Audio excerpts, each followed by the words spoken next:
Si a usted le gusta tomar nota, esto lo he titulado de la comunión a la comunión, a la comisión, de la comunión a la comisión. Y mientras preparaba este sermón, me encontré con una investigación que hizo la consultora global Deloitte sobre el éxito y la continuidad de las empresas y organizaciones. Global Deloitte es una empresa internacional que ayuda a otras organizaciones a mejorar su gestión, su liderazgo, finanzas y estrategias. Ellos acompañan a otras empresas. Y en el estudio que ellos hicieron, ellos afirman lo siguiente. Miren lo que ellos afirmaron. La mayoría de las organizaciones comprendieron hace años que el éxito actual y futuro depende en gran medida de contar con líderes adecuados, en los puestos adecuados y en el momento adecuado. Mira lo que ellos dijeron, investigaron. La mayoría de las organizaciones comprendieron hace años que el éxito actual y futuro depende en gran medida de contar con líderes adecuados, en los puestos adecuados y en el momento adecuado. Sin embargo, pocas de esas mismas empresas han encontrado la manera de ser proactivas y disciplinadas en la organización de procesos de planificación de la sucesión que generan resultados. En otras palabras, las empresas saben lo importante que es asegurar el futuro formando líderes. Las empresas. Pero muchas no logran hacerlo de manera efectiva, dice la investigación, porque no son proactivas y disciplinadas en el proceso. Empiezan bien, pero luego declinan. O a veces no tienen iniciativa. Y cuando uno lee Lucas capítulo 6, uno encuentra algo parecido y a la vez diferente. Jesús también sabe lo importante que es asegurar el futuro de la misión, formando líderes. Él lo sabe. La oposición estaba creciendo. Los líderes religiosos estaban llenos de ira, como les mencioné, haciendo planes en su contra. Y el ambiente se volvía cada vez más tenso. Y en ese contexto de oposición, Jesús entiende que para que avance el reino de Dios, se necesitan líderes que continúen el trabajo que él ha empezado. Diga esto, la obra de Dios crece cuando se forman líderes. Sin embargo, hay algo diferente a lo que hace el mundo corporativo. ¿Qué hace el mundo corporativo cuando quiere reclutar a los mejores? ¿Qué hacen? Ayúdenme. Cuando usted ha entrado a una empresa, ¿cierto? Y usted va a trabajar, piden su hoja de vida, miran el perfil y siempre están pensando en el mejor, ¿cierto? En los talentos, los dones que tenga, ¿cierto? La experiencia, la madurez. Pero ¿qué hace Jesús? Esto es lo diferente. Se retira a un monte y pasa toda la noche orando con su padre. Y al día siguiente elige 12 hombres comunes y corrientes. Y los comisiona como sus apóstoles. Lucas nos está diciendo que frente a la oposición, la obra de Dios avanza con comunión y con misión. Jesús, oiga esto, para entrar ahora en el pasaje. Jesús no se desanima por la oposición. Él no deja el ministerio, la responsabilidad estirada por los problemas, porque tenía problemas. Él no se encierra a quejarse o a lamentarse por lo difícil de la situación. Es que no aguanto más. Anoche me veía una película con Alejandra, ¿se la han visto? Enfrentando a los gigantes. Un clásico, ¿cierto? Donde un entrenador de fútbol americano, Grant Taylor, fracasado. Todo le sale mal. ¿Se la han visto algunos, cierto? Un clásico, ¿cierto? Todo le sale mal. No gana ni un partido, no puede tener hijos, la casa está, huele a feo, el carro ya no le funciona. Y hasta que él tiene un encuentro con el Señor, debido a tanta frustración, y él cambia su filosofía de vida. Pero me llamó la atención una escena que nos conmovió, ¿cierto? Cuando él tratando de transmitir esta filosofía de que ganamos o perdemos, le damos la gloria a él. Y la escena, cuando él toma al líder, uno de los que más influye en el equipo, y él decía, depende de su actitud, podemos ganar. Y el líder tenía una actitud toda negativa. Y lo cogió, ¿se acuerdan? Lo cogió y lo puso a que cargara a uno de los jovencitos y caminara no sé cuántas yardas. ¿Cómo es la expresión? Gateara. Y lo que me llamó la atención era la forma como lo animaba. Cerraron los ojos con una venda y eran 30 yardas. Pero él pensaba que iba a llegar apenas como hasta eso, y era, no, son 50. Y en el proceso lo estaba animando. Vamos, tú puedes, no te des por vencido, dame más, aunque duela, avanza, no importa, yo sé que duele, avanza, camina. Uy. Cuando yo escuchaba eso, yo me imaginaba a Dios hablándonos. Cuando tú y yo estamos desanimados y te dicen, sé que duele, sé que es difícil, pero avanza, camina, porque tienes que llegar a la meta. Jesús lo tiene claro. Es difícil, duele, me están rechazando, pero avanza, camina, no te quedes. ¿Y qué hace Jesús? Se retira y ora. Y el texto presenta dos oraciones de Jesús. Primero está la comunión y luego está la comisión. Veamos la comunión primero. Dice el verso 12, en esos días. Piensen en las emociones de Jesús. Porque ya hemos dicho que esos días se refieren a la oposición creciente que Jesús estaba enfrentando por parte de los fariseos. Era un momento de tensión como lo que vivimos tú y yo en el diario vivir.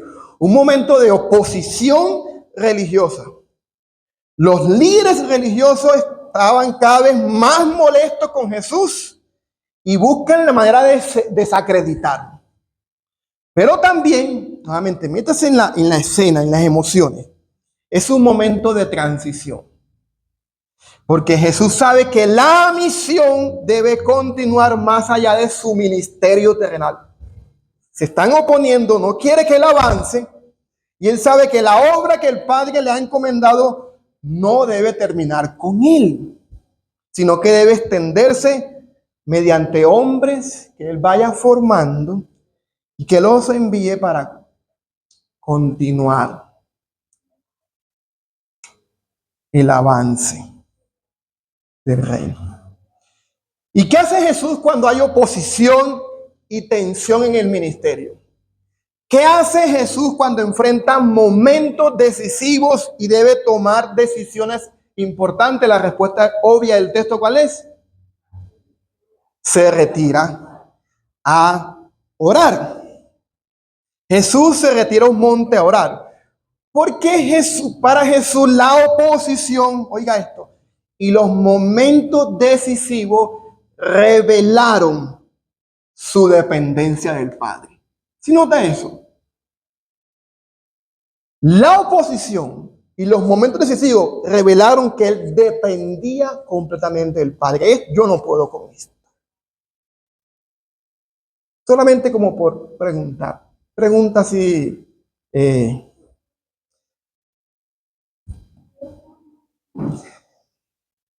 ¿qué revela las oposiciones en tus momentos decisivos de tu relación con Dios?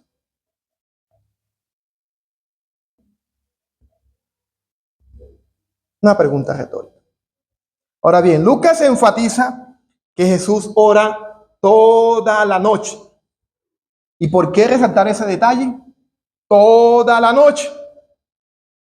No es la primera vez que Lucas nos muestra a Jesús orando, pero esta vez menciona que pasó toda la noche en oración.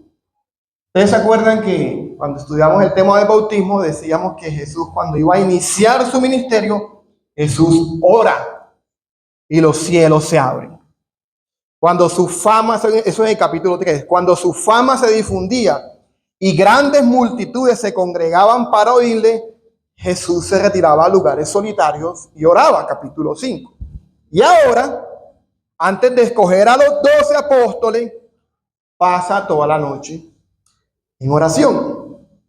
Yo creo que Lucas no solo quiere mostrarnos que Jesús tenía el hábito y la disciplina de orar, también quiere mostrarnos que en los momentos decisivos de su ministerio, su comunión con el Padre se intensificaba. Mientras más era importante la decisión, más profunda era su dependencia de Dios. Y ese es un patrón que uno ve en el Evangelio de Lucas.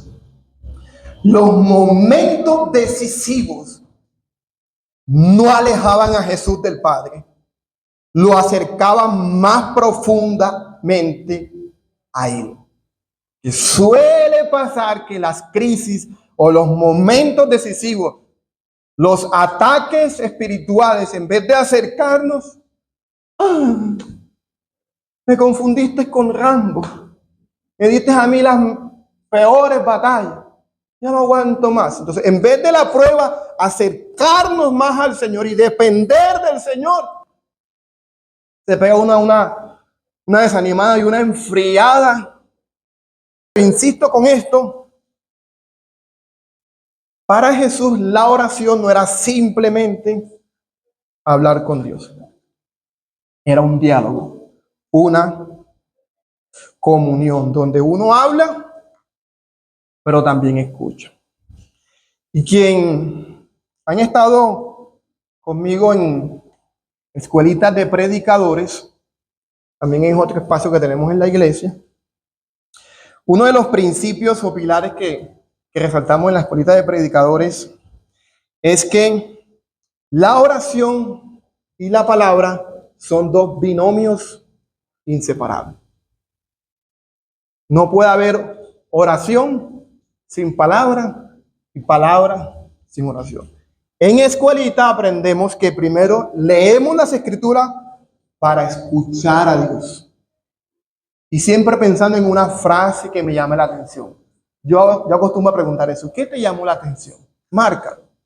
Leemos para escuchar a Dios. Luego callamos para meditar.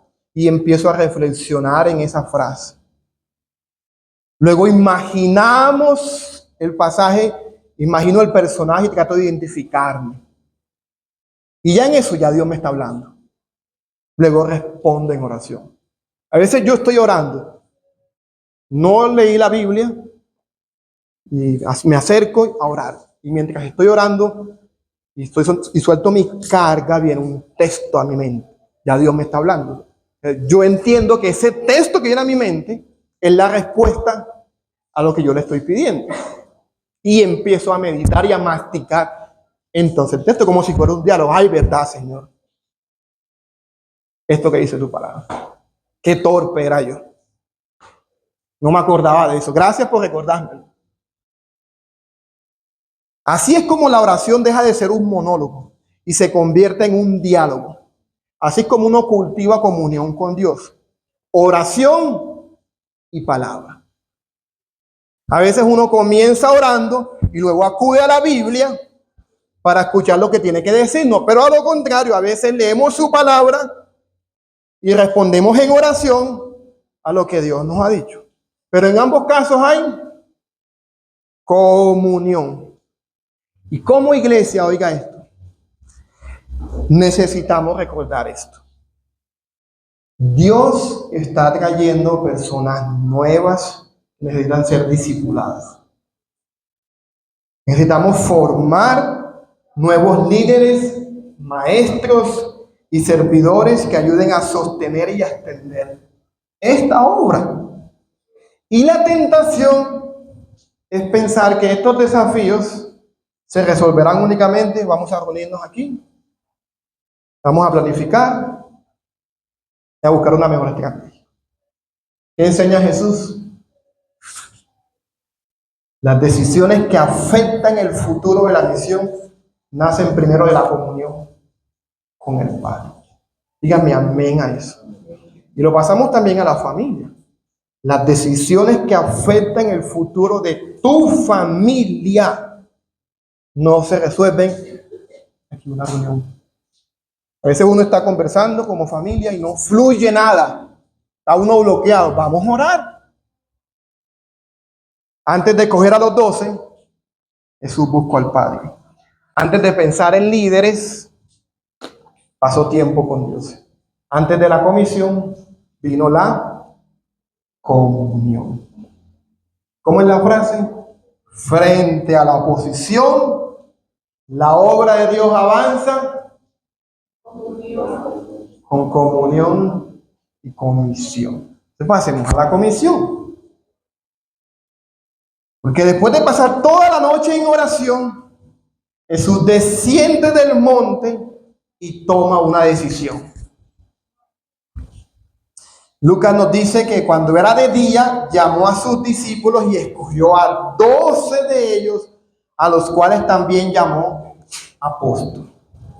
Y observe el contraste, porque mientras los fariseos están llenos de ira y buscan detener la obra de Dios, Jesús está pensando en continuar la obra de Dios. Mientras sus opositores planean destruir, Jesús planea multiplicar.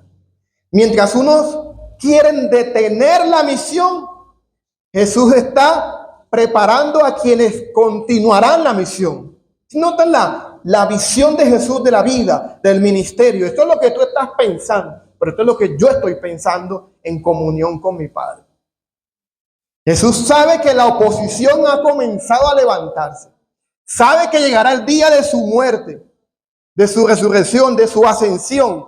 Sabe que la misión debe continuar más allá del ministerio terrenal. Y por eso, después de una noche de comunión con su Padre, toma una decisión estratégica.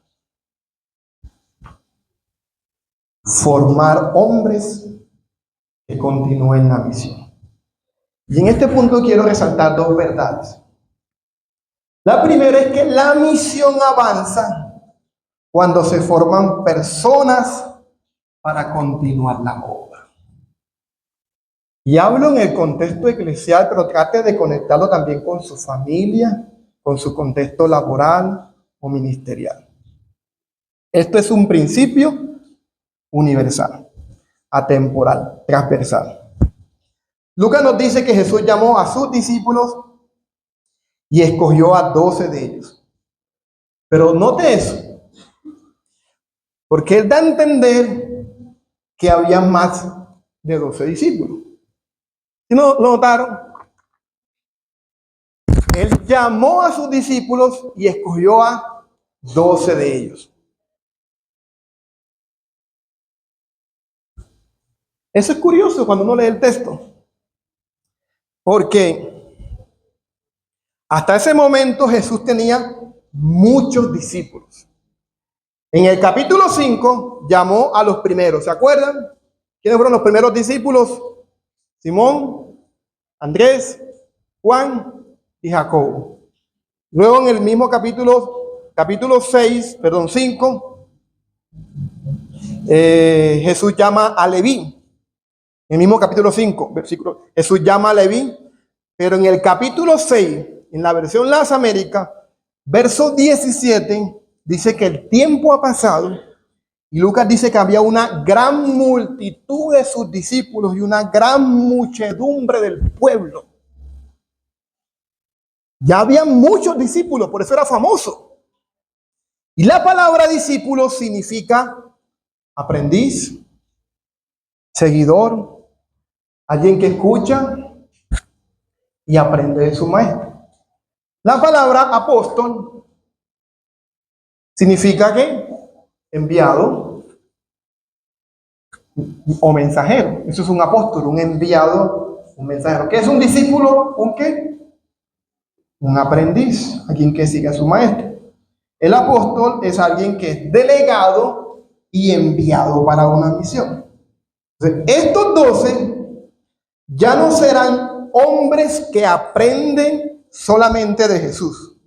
Ahora serán hombres enviados por Jesús. Serán sus representantes, serán los encargados de anunciar el evangelio, de dar testimonio de su resurrección y servir como el fundamento de la iglesia que nacerá después. Pero interesante que antes de ser apóstoles, antes de ser enviados, ¿fueron qué? Fueron discípulos, fueron aprendices. Antes de recibir autoridad, escucharon y vieron a Jesús. Antes de representar a Jesús, caminaron con Jesús. ¿Sí ve a dónde quiero llevarlos? Nadie nace siendo apóstol. Nadie nace siendo pastor. Nadie nace siendo líder de tal iglesia, evangelista. Nadie. Primero se aprende antes de ser enviado. Antes de ocupar una responsabilidad en Cristo, hay que aprender a caminar con Cristo. La iglesia no debe apresurarse a colocar personas en responsabilidades sin antes ayudarles a crecer en su relación con Cristo y su comprensión del evangelio. Una verdad fundamental, pero que nos ha costado entender como iglesia. Y creo que en algunos casos, oiga esto, aquí hablamos de la vulnerabilidad como uno de los valores que nos caracteriza. Voy a practicar vulnerabilidad aquí un poquito. Creo que uno de los casos, una de las razones por las que, y hablo a nivel general, por las que algunos líderes comienzan bien, pero con el tiempo se desaniman, se enfrían y terminan siendo absorbidos por los afanes de este mundo, es porque llegaron al liderazgo más rápido de lo que maduraron como discípulos. Asumieron responsabilidades para Cristo antes de desarrollar raíces profundas en Cristo. Uno de los primeros sermones que compartimos a principio de año, antes de iniciar la serie, fue que la iglesia existe para servir. ¿Se acuerdan? Y la frase estaba basada en Nehemías, capítulo 4. Y decíamos, aunque se levante el enemigo, aunque vengan pruebas y aflicciones, serviremos al Señor. Esa es una canción y la tomé como frase para la predicación. Y Nehemías ilustraba muy bien eso. Aunque se levante el enemigo, aunque vengan pruebas y aflicciones, serviremos. ¿Saben por qué? Porque Nehemías estaba formadito. ¿Cierto? Nadie, oiga esto, desconoce los problemas que estás teniendo, las luchas, Los ataques espirituales son fuertes, pero va a depender de tu formación, la forma como tú reaccionas a la tentación. Yo conozco los dos casos. Aquí me estoy abriendo. Dos líderes en la iglesia. Ataques, pruebas, desánimo, aflicciones, ambos. Y fue por la formación, las convicciones que tuvieron. Yo avanzo, aunque me duela, pero avanzo. Y si debo entregar, entregó bien. Pero termino bien, porque tengo esto que dice, siervo fiel, sobre poco has sido fiel, sobre mucho te pondré. Puesto la mirada en Cristo Jesús. ¿Sí me explico?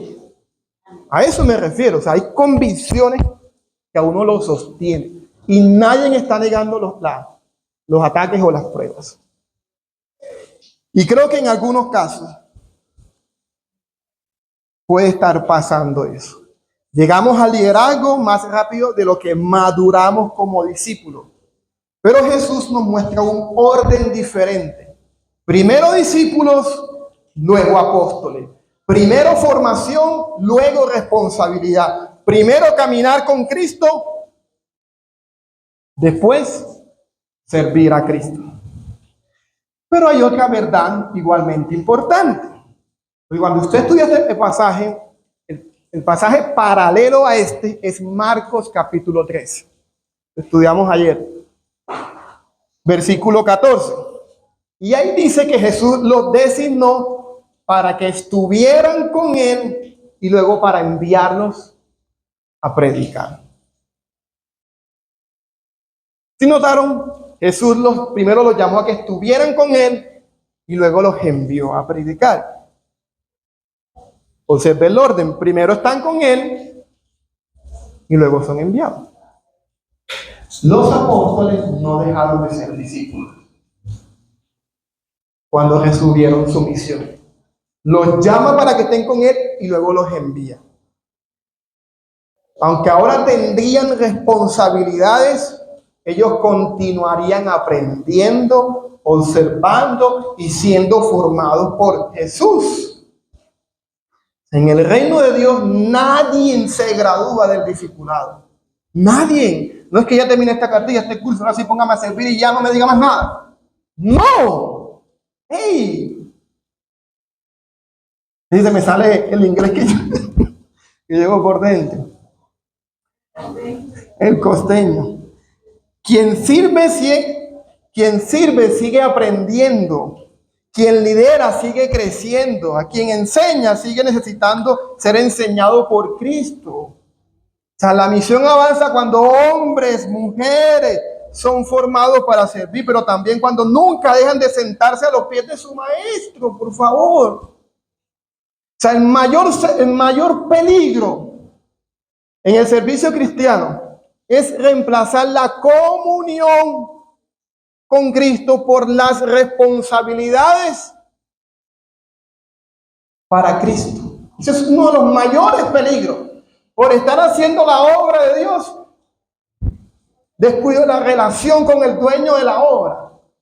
Digo por ahí un cantante, por estar cuidando otros jardines, descuido mi propio jardín.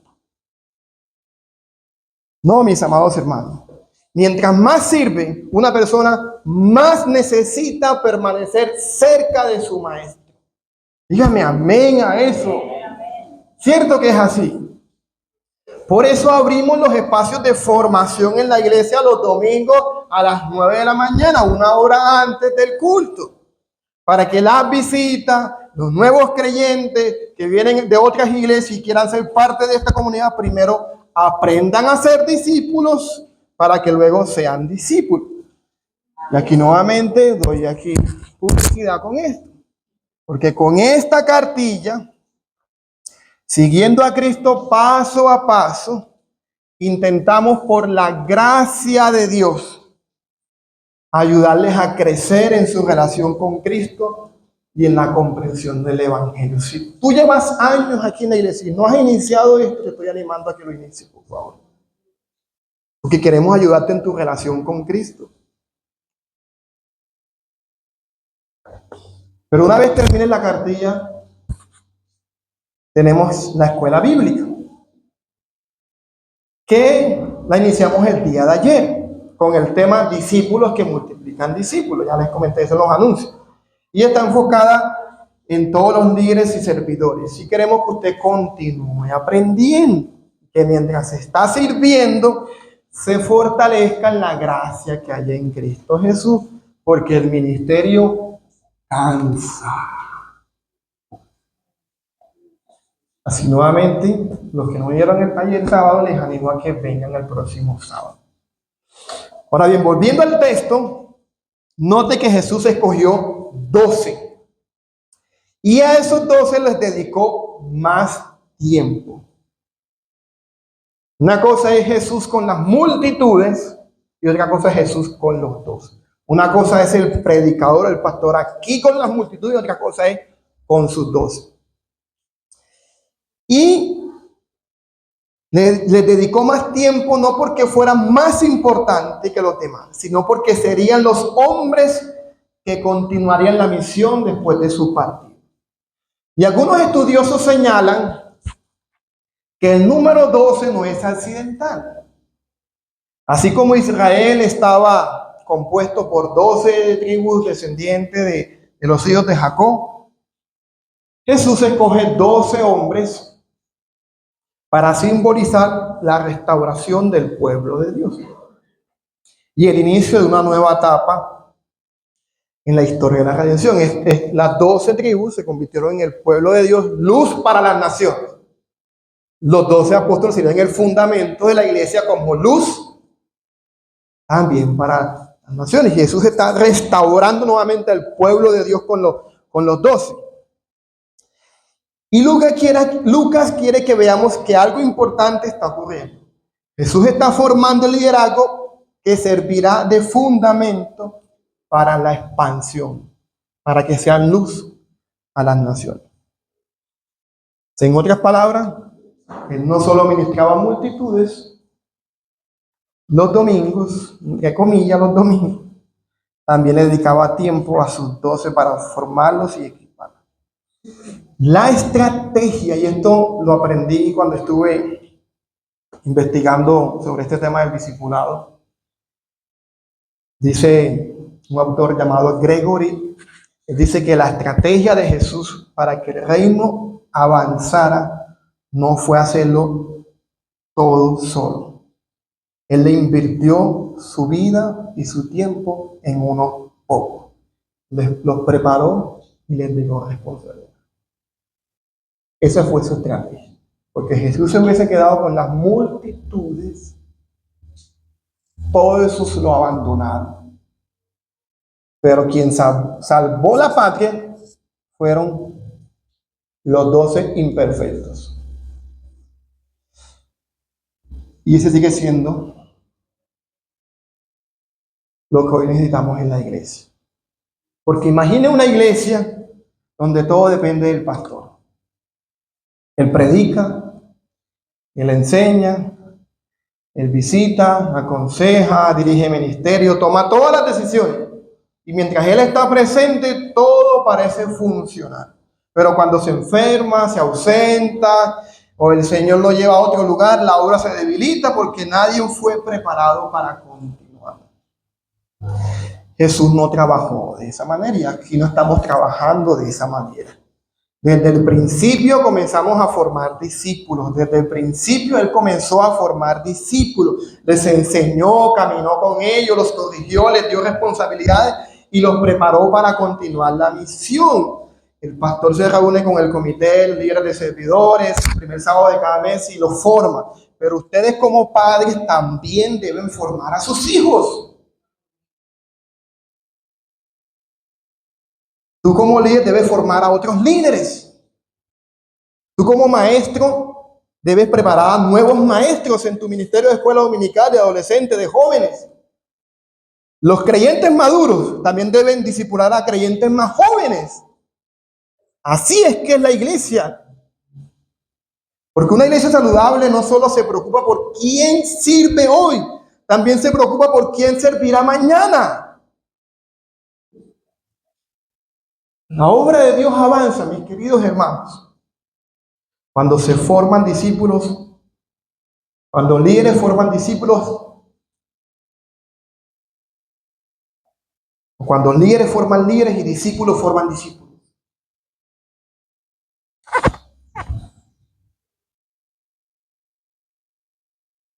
Por eso, una de las necesidades más importantes que tenemos como iglesia no es simplemente llenar espacios de servicio.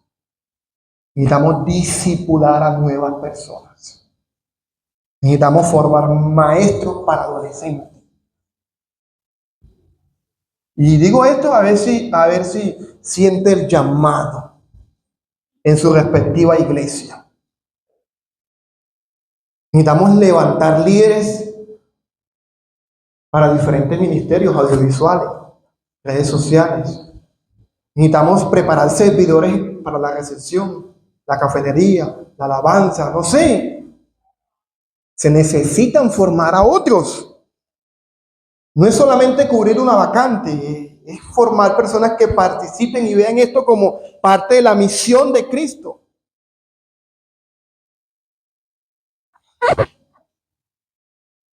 La segunda verdad que quiero resaltar es que la misión avanza cuando Dios usa personas comunes para cumplir propósitos extraordinarios. Y aquí voy concluyendo. Que cuando Lucas enumera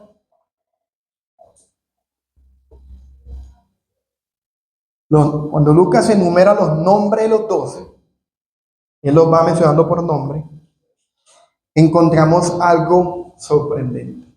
Ahí no aparecen sacerdotes, no aparecen escribas, no aparecen los grandes líderes religiosos de Jerusalén. ¿Quiénes aparecen?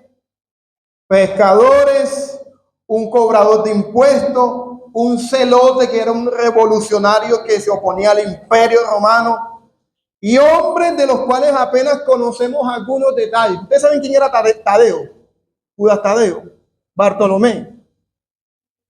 ¿Quién los conoce? Son personas comunes, personas diferentes, personas imperfectas, y sin embargo Jesús los llama por nombre y los incorpora a su misión. Y el dato curioso de toda esta lista que me llamó la atención: oye, Jesús, ¿a ti por qué se te ocurrió meter allá a Mateo y a Simón el celote? Ustedes saben que Mateo era un cobrador de impuestos de los romanos y Simón el celote era un revolucionario en contra de los romanos. Humanamente, estas dos personas difícilmente trabajarían juntos. El candidato de la izquierda y el candidato de la derecha trabajando en el equipo pastoral. Humanamente, eso es imposible. Pero Jesús los reúne en un grupo y los convierte en los colaboradores de una misión. En la misma lista está Judas Iscariote. Dice Lucas, el que llegó a ser traidor. Estuvo aprendiendo de Jesús, pero no conoció a Jesús. ¿Y a ese? Sí, a ese. Y esto nos recuerda que la obra de Dios nunca ha dependido de personas extraordinarias. Siempre ha dependido de un Dios extraordinario que usa personas ordinarias. Gracias por ese amén. En la lección de Mateo y Simón, uno ve que el evangelio, ese mensaje que Jesús trajo, tiene el poder de unir a las personas diferentes. Eso hace el evangelio, de unir a los diferentes. La unidad de la iglesia o en los equipos de trabajo no descansa en que todos tengamos el mismo trasfondo, las mismas preferencias, las mismas opiniones políticas en estos momentos de tanta polarización. O sea, la unidad de la iglesia no descansa en eso. Descansa en que hemos sido llamados por el mismo Señor y participamos en la misma misión. O sea, cuando Cristo ocupa el centro, personas que antes estaban separadas pueden servir juntas para la gloria de Dios. Cierto que es así. Y eso es lo hermoso del Evangelio y por eso promuevo la pacificación con mis redes sociales. Pero yo me seguía preguntando, ¿pero por qué escogiste a Judas entonces? Que acepto eso de Mateo con Simón, pero con Judas. Pasaste toda la noche orando y vas a escoger a Judas. ¿No saben yo esa pregunta? Y no quiero meterme en los misterios de la soberanía divina. Más bien quiero resaltar que no fue un error de Jesús escoger a Judas. Aún después de pasar toda la noche en oración, Jesús lo escogió sabiendo lo que haría.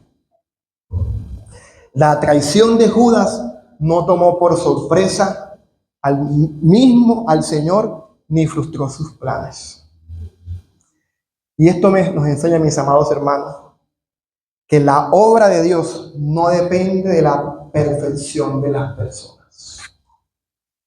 En la iglesia y en los equipos de trabajo habrán decepciones.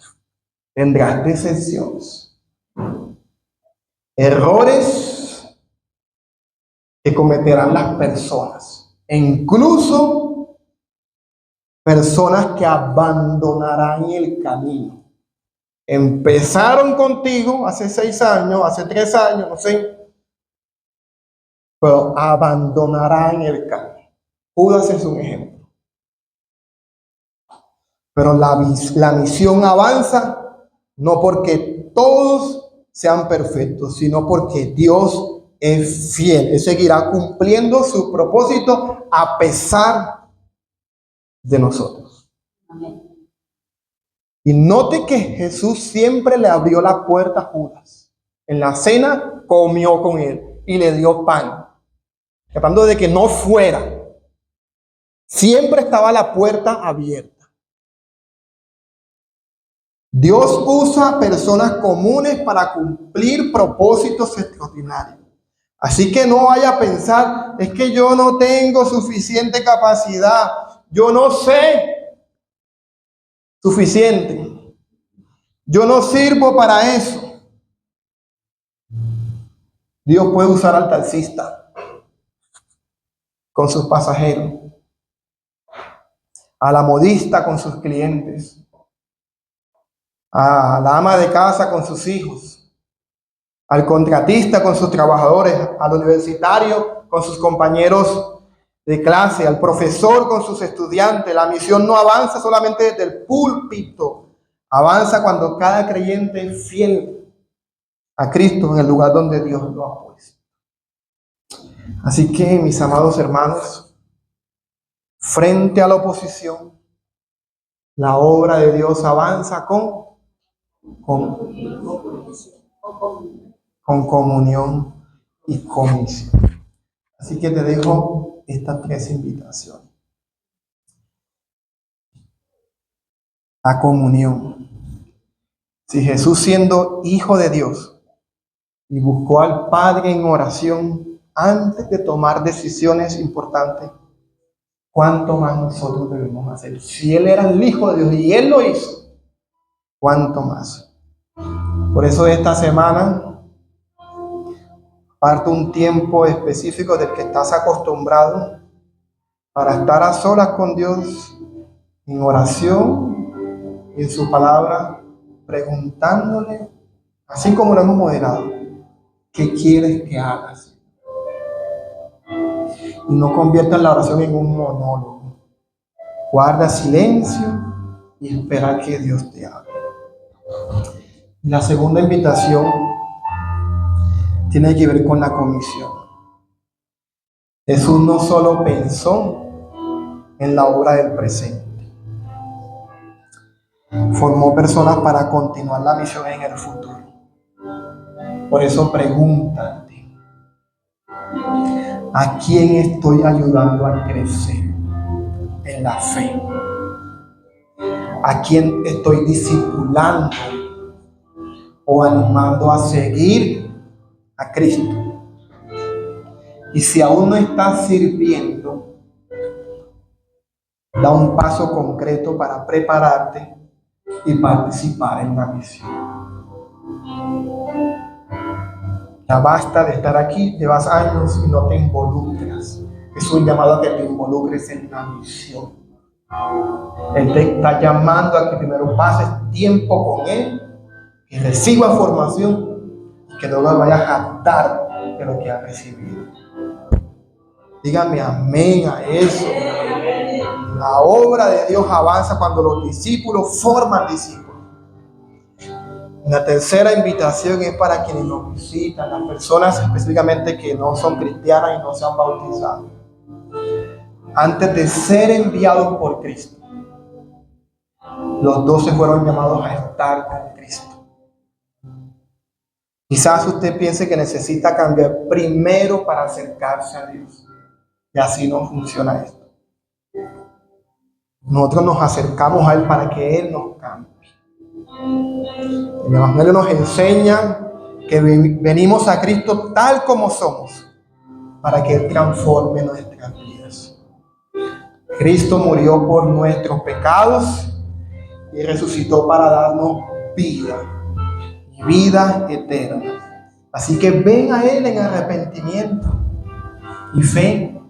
Si no has hecho de Jesús tu Señor y tu Salvador, si no te has bautizado, si no has decidido seguir de manera comprometida, ven a Él en fe y en arrepentimiento. Porque antes de la comisión viene la comunión. Y la comunión con Dios solo es posible por medio